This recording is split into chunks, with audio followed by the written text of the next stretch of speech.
You're sitting in a public stall, heart pounding, listening to the line outside grow restless.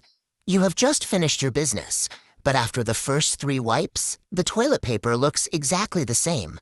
There is a stubborn, sticky smear clinging to your anatomy with the resilience of industrial glue. No matter how much you fold and scrub, it refuses to let go. It begs an incredibly frustrating question. Why do some people drop a pristine, perfectly formed log and walk away without a trace, while others are trapped in a half-hour wiping marathon? This ordeal is the result of a specific mechanical failure, a biological glitch that can be decoded and corrected.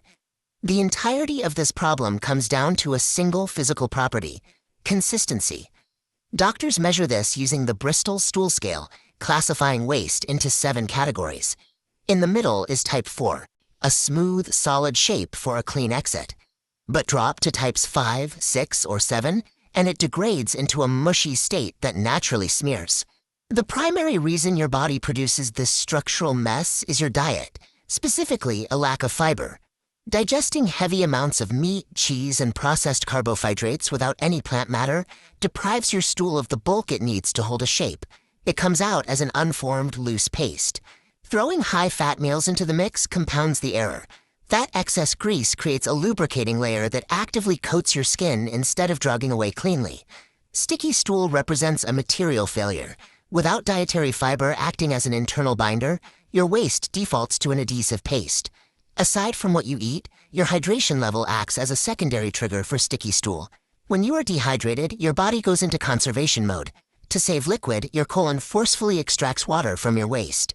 You might think less water equals a firmer log, but this rapid extraction actually leaves the stool dry on the outer edges, with a thick, highly pasty surface tension that clings desperately to the skin. Then there is the final mechanical hurdle, the terrain itself, specifically the varying density of hair around your anatomical exit point. This hair acts exactly like a Velcro net.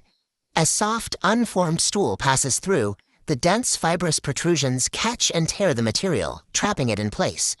If your gut microbiome is already unbalanced from too much junk food or a round of antibiotics, your digestive efficiency drops, making that paste even stickier. A lack of internal moisture combined with dense external friction effectively multiplies the impact of a poor diet.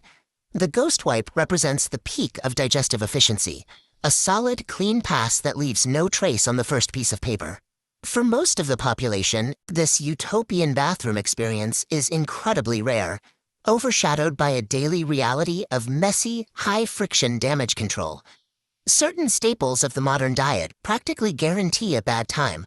Heavy dairy, sharp cheeses, red meat, and processed fast food all increase stool adhesion. To reverse the process, you have to inject structural remedies. Oats, beans, and leafy vegetables provide the exact type of fiber required to construct a clean-passing log. While lifestyle is the primary driver, the physical geometry of the exit point creates the baseline. Variations in anal shape or depth can increase the surface area available for smears, giving some people a biological, unearned advantage regardless of what they eat. But for everyone else, the protocol is simple.